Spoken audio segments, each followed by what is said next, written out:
Scorpios, hello, hello, my loves. Welcome to Vivid Vibration. My name is Christina. I hope that y'all are doing well. I got the sun right in my eyes, so don't mind my squinting.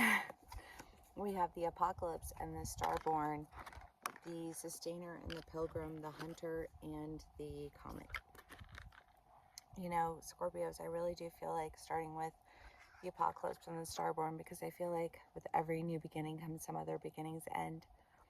And I feel like with this massive end, this massive purging of everything that you know, you step into an opportunity that really allows you to move forward in a direction that is sustainable to you. I feel like there's something that you have kind of grazed over, you know. The comic is the idea of being smart enough to ask why, you know, like, if something doesn't work, why doesn't it work? If I know why it doesn't work, then I know how to fix it. If I know how to fix it, then I know what to discover in order to do so. You know, there's just this idea of like never really giving up. And I feel like there's something you haven't really given up on, that you are focused on. And whatever it is that you're focused on, perhaps it's something that you felt a little foolish about in the past.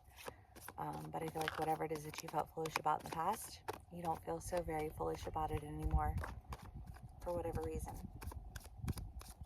You have the Ten of Swords, the Six of Wands, Seven of Wands, Nine of Wands, Eight of Wands, King of Wands, and Eight of Pentacles. Well, that apocalypse, whatever that idea is of control, of manipulation, I feel like it's been brought to light.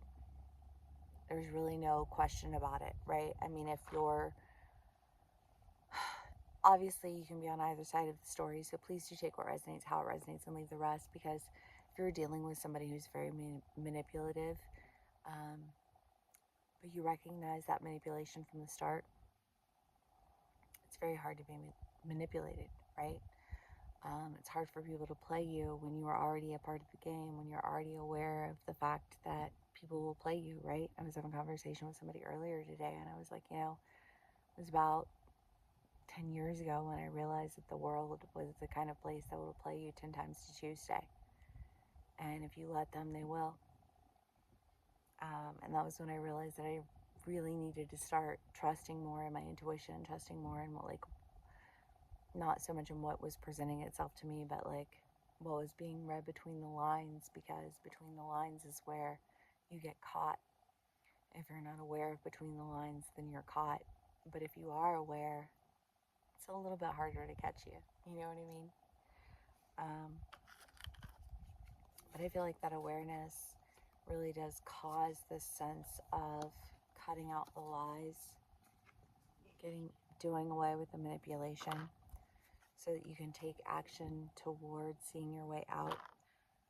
You know, again, taking action because you asked why, taking action because you took the time to understand, how is this hurting me, how is this helping me, and why?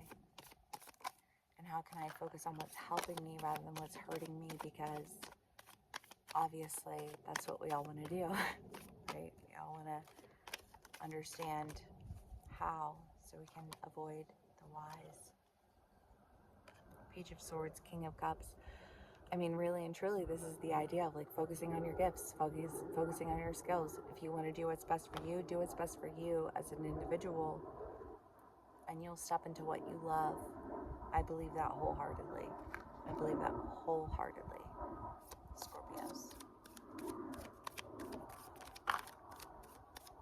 Love y'all so much.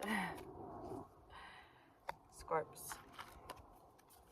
Ace of Cups, Four of Wands, Seven of Swords. Well, yeah, I don't know, Scorpios, because I feel like whenever you lay down this sense of manipulation, whenever you lay down this sense of battle, that's when you really step into relationships that offer you that next level that you're seeking, right?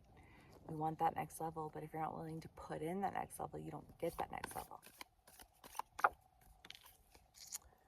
The Cave. Oh, I love that. The Cave is the idea of intimacy, right? just knowing someone fully and intimately. And honestly, y'all, that takes time, right? Like, there's no one of us that can just be instantly known. That's why it's important. It's funny because, so obviously we're out on BLM, and when you're out on BLM, you're dealing with a lot of people who are transient, and you meet a lot of people along the way. It's kind of an addictive lifestyle, honestly, because people are so fascinating, and you can meet so many people. But when you meet those people really, person to person, face to face, and you talk about your issues, you talk about things, like, you become intimate with those people, and it's something that we're really lacking in today's society. Today's society is so instant gratification. It's so internet driven. You swipe right, swipe left. I don't have to know you before I decide on whether or not I like you. It's kind of bullshit, if I'm being honest, but I think that's something that you've recognized and something that you've been trying to overcome by getting to know people intimately, by getting to know people face to face, just human interaction. Human interaction lacks so heavily. But to me, this feels like human interaction that occurs because of an awareness, because of a desire to lay down your battles, because I don't want to fight you. You know what I mean? Like, if I was sending out a message to the ether, to all of the many battles that I've fought, I guess I would say I've never had a desire to fight you. I've only ever had the desire to understand myself and others. But I feel like that's what you're getting.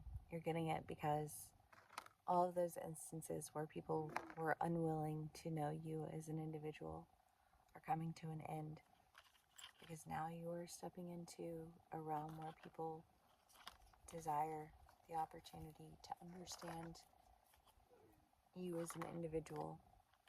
And what a beautiful gift to be given, right? All right, my loves, I hope this does resonate with you. If it does, please do give me a like, share, and subscribe, and I will see y'all again soon. Bye.